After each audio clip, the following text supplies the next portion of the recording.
Salut, c'est Xavier Yvon. Nous sommes le jeudi 6 avril 2023. Bienvenue dans La Loupe, le podcast quotidien de l'Express. Allez, venez, on va écouter l'info de plus près.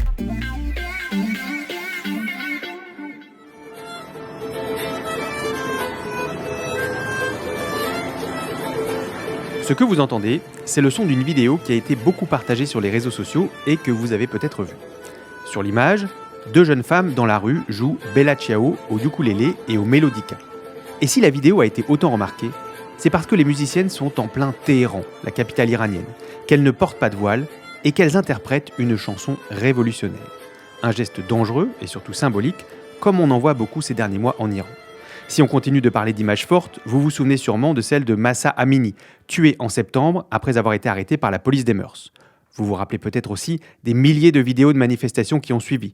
Des jeunes femmes, cheveux découverts, des hommes qui dansent dans la rue, mais également de la répression féroce, la police qui tire à balles réelles, des étudiantes qui sont intoxiquées au gaz dans leur école. Vous avez aussi certainement vu passer les slogans de cette mobilisation, qui ne concernent pas uniquement les mœurs ou la situation économique du pays, et qui appellent à un changement bien plus large, la fin du régime en place. Mais vous aurez peut-être aussi remarqué que des manifestations comme celle-ci, il y en a déjà eu beaucoup en Iran, par exemple en 2020, en 2017, en 2009. Et comme aujourd'hui, elles ne parviennent jamais à leur objectif malgré une mobilisation massive. L'un des facteurs de cet échec, c'est qu'à chaque fois, une opposition unie ne parvient pas à émerger. Alors, pourquoi ces Iraniens qui chantent la révolution n'arrivent-ils pas à la faire ? Où sont les opposants à l'actuel régime ? Et pourquoi est-il si difficile d'imaginer un après-Mollah ? Ce sont les questions qu'on passe à la loupe aujourd'hui.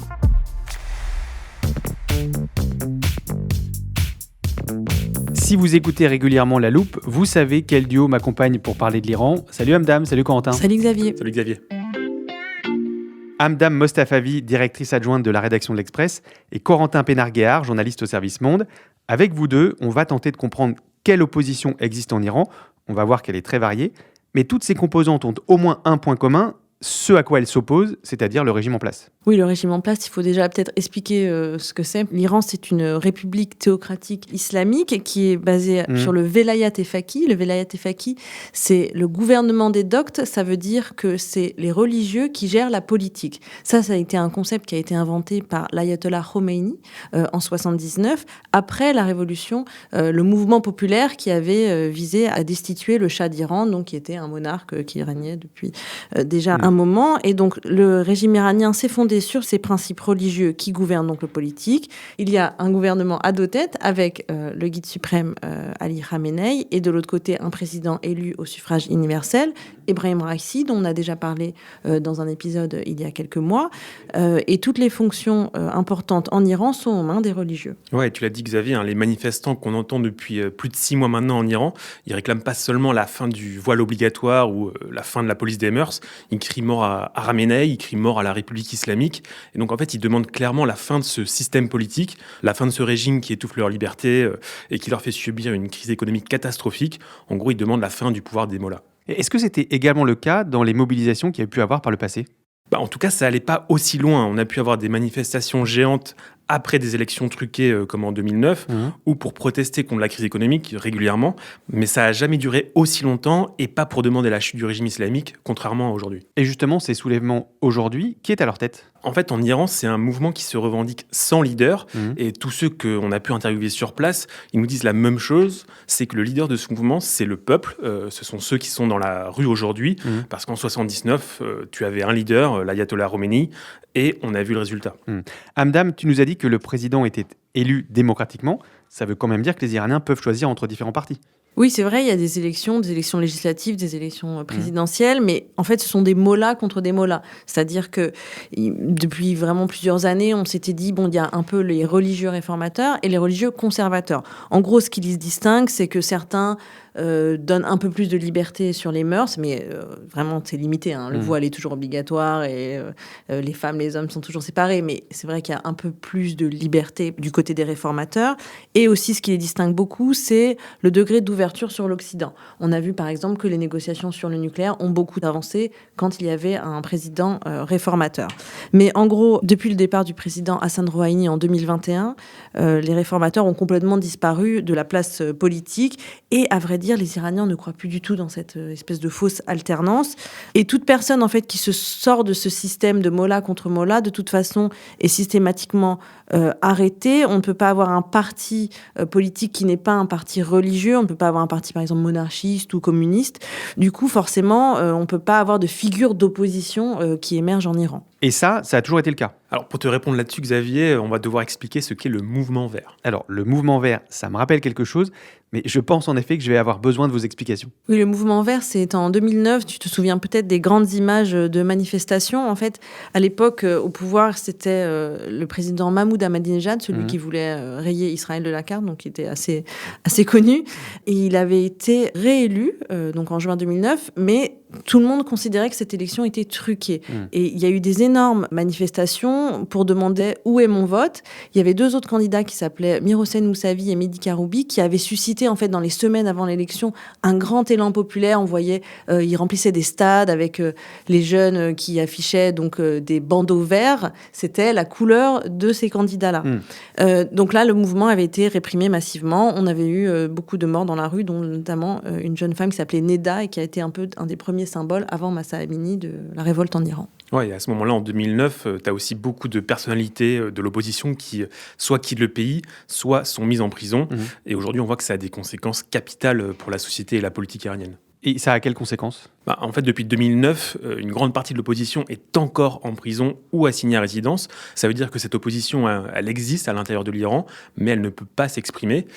Et dès qu'une figure un peu intello ou un peu célèbre ressort, en fait, les autorités trouvent un prétexte pour la mettre en prison. Et c'est la même chose pour tous les manifestants en réalité. À vrai dire, on nous dit souvent, quand on fait des interviews, tout le gouvernement du futur Iran se trouve dans la prison d'Evin, la célèbre prison politique de Téhéran. On a des intellectuels, des avocats, des journalistes, des artistes. En fait, tous les grands noms de l'Iran qui prônent un Iran démocratique sont soit enfermés, soit sous le coup de sanctions judiciaires. Ouais, donc, comme tu le comprends, Xavier, c'est très, très difficile, voire carrément impossible pour l'opposition de se construire à l'intérieur même de l'Iran. Mais vous l'avez dit, les opposants au régime sont nombreux à avoir fui le pays, et ça, depuis la révolution de 1979. Il est temps de s'intéresser à ceux qui se mobilisent en dehors des frontières.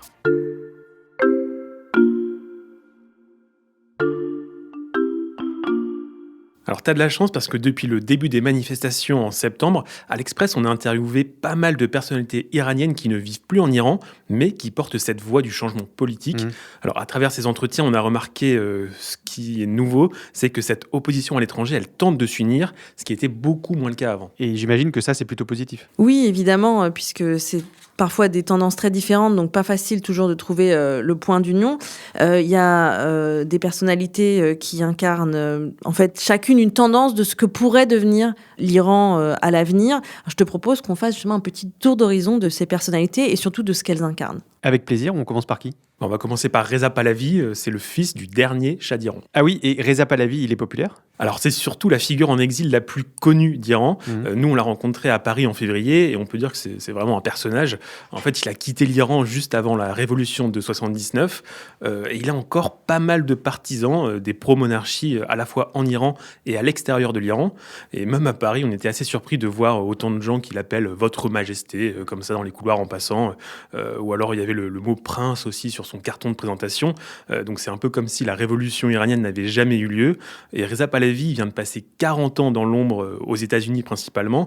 Et là, depuis le 1er janvier, ses partisans ont lancé une campagne en ligne assez massive pour qu'il devienne le visage de la résistance iranienne. Et pourquoi, malgré sa distance avec l'Iran depuis donc plusieurs décennies, il continue de rassembler ?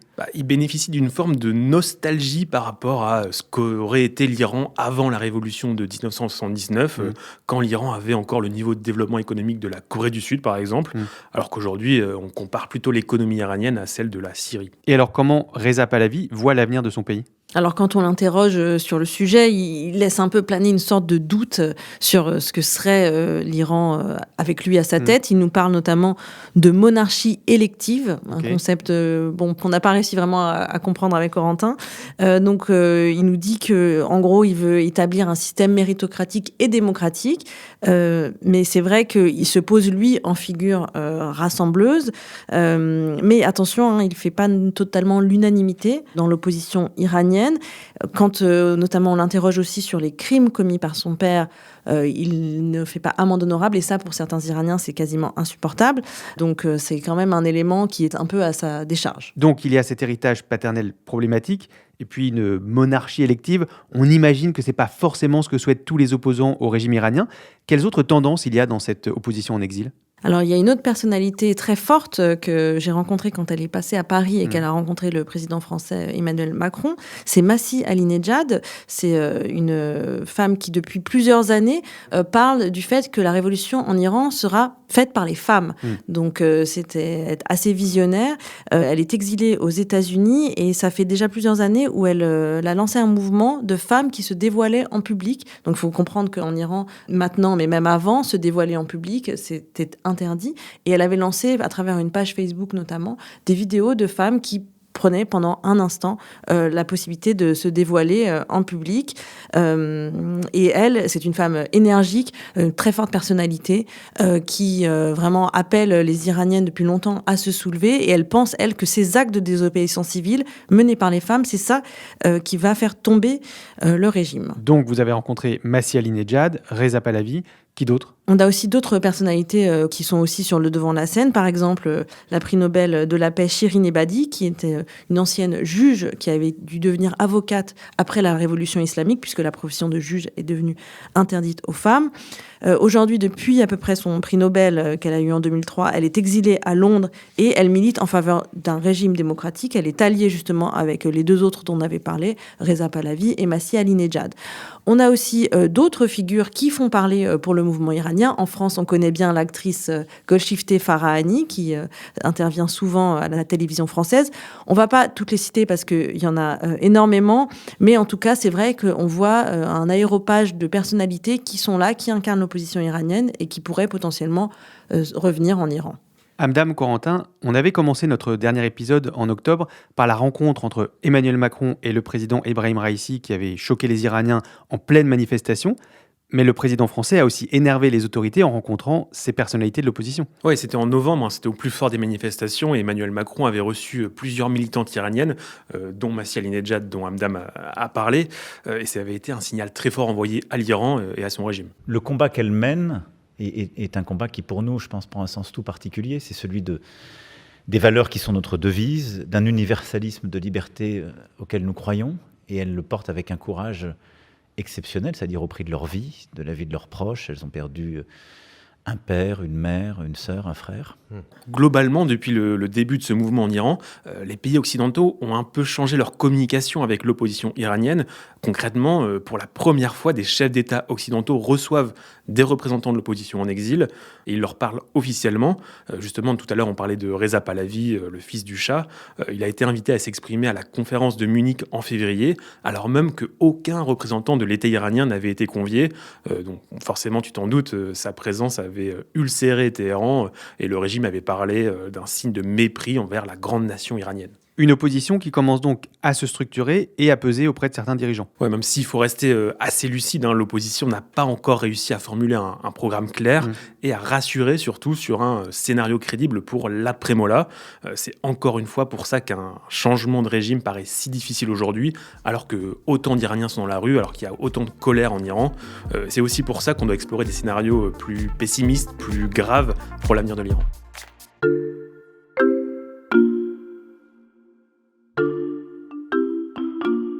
Alors les trois scénarios catastrophes dont on va te parler, Xavier, ils sont pas complètement improbables ou délirants. Et d'ailleurs, depuis le début des manifestations, c'est une menace que le régime agite souvent en disant regardez ce qui pourrait arriver si jamais vous provoquez notre chute. Alors pour comprendre ces scénarios, on peut comparer la situation en Iran à ce qui s'est passé dans d'autres régions du monde, avec évidemment la prudence qui s'impose quand on fait ce genre de parallèle. C'est parfait, alors je vous propose qu'on commence par le premier. Oui, le premier scénario dont on peut te parler, c'est le scénario qu'on appelle à la pakistanaise. Mais avant de t'expliquer ce scénario, il faut d'abord qu'on introduise un acteur dont on n'a pas encore parlé. Attends, si j'ai bien suivi, on a déjà parlé de l'ayatollah Khamenei, des mollahs, du président Raïssi, des manifestants, des opposants à l'étranger. Alors je pense deviner de quel acteur il s'agit. je dirais les gardiens de la Révolution. Oui, bravo, ce sont les gardiens de la Révolution qu'on appelle les Pasdaran en Iran. Alors les Pasdaran, c'est une organisation paramilitaire qui est née en même temps que le régime islamique en 79. Elle vient vraiment de la volonté du guide suprême. C'est comme la garde rapprochée du numéro 1 du régime. En gros, un groupe de 190 000 hommes, c'est ce qu'on estime parce qu'on ne sait pas évidemment exactement. C'est un groupe qui est très idéologisé, c'est-à-dire qu'ils sont vraiment élevés dans le culte des martyrs. Leur mission, c'est sauvegarder les acquis de la Révolution et lutter contre l'ennemi intérieur et extérieur. Donc, ça peut devenir très, très large. Ils sont adulés par certains en Iran. Ils sont haïs par pas mal de gens aussi. Mais en tout cas, ils sont craints de tous. Et quelle est la différence avec l'armée iranienne ? En fait, ce n'est pas une armée classique dans le sens où leur rôle, ce n'est pas juste d'être une sorte de force coercitive au service de l'État. En fait, c'est à la fois le KGB, l'armée rouge, un trust à l'américaine, un conglomérat à la chinoise. Il y a un peu de tout chez les Pasdaran. Ils fabriquent aussi bien des puces électroniques que des tracteurs. Ils ont un pied dans les médias. Ils produisent des films de cinéma. Ils ont aussi la main sur le trafic de drogue ou sur la prostitution. Ils sont à la fois la police et la mafia. Et ils ont même plus d'importance, plus de rôle en Iran que le président élu. Ils sont des gens placés dans les ministères, dans les administrations ou le Parlement. Et ils sont aussi la main dans le dossier du nucléaire ou dans les services de renseignement. Et depuis 1979, leur poids a été vraiment multiplié et on peut dire qu'ils sont devenus une sorte d'épine dorsale de tout le système. Tout est basé autour d'eux. Ouais, et pour l'anecdote, les Gardiens de la Révolution, c'est une organisation qui n'est pas née en Iran, mais elle est née en France, dans les Yvelines, juste avant la Révolution de 79, parce qu'en fait, c'est là que l'ayatollah Khomeini et ses disciples ont préparé la chute du Shah. Et donc, quel rôle pourraient avoir les gardiens de la Révolution dans votre scénario ? En fait, l'idée, ce serait d'un régime qui se militarise, avec le religieux davantage mis de côté. Si la République islamique tombe, ou même si elle vacille fortement, les gardiens de la Révolution, qui sont très organisés, qui tiennent l'économie et pour qui la question des mœurs est secondaire, ils peuvent se débarrasser des mollahs et mettre quelqu'un qui les arrange à la tête du pays. Ce serait une sorte de coup d'état militaire, comme ce qui s'est passé au Pakistan, comme Abdam l'a très bien dit. Ok, on peut donc passer au scénario suivant ? Allez, alors là, on peut s'imaginer un pouvoir qui se radicalise encore d'un cran contre sa population, avec des opposants armés, financés par l'extérieur, mais pas suffisamment puissants pour renverser le pouvoir. On a donc une guerre civile, avec des groupes armés, avec des milices, et la violence partout dans le pays. Comme ce qui s'est passé en Syrie, donc. Ouais, exactement, Xavier, un scénario à la syrienne. Il nous reste un dernier scénario. À quelle région du monde on peut le comparer ? Là, on pourrait parler d'une sorte de balkanisation, puisque en Iran, il faut savoir qu'il y a 15 minorités différentes. C'est une mosaïque de peuples, souvent on dit l'Iran, qui pour l'instant vivent bien les uns avec les autres.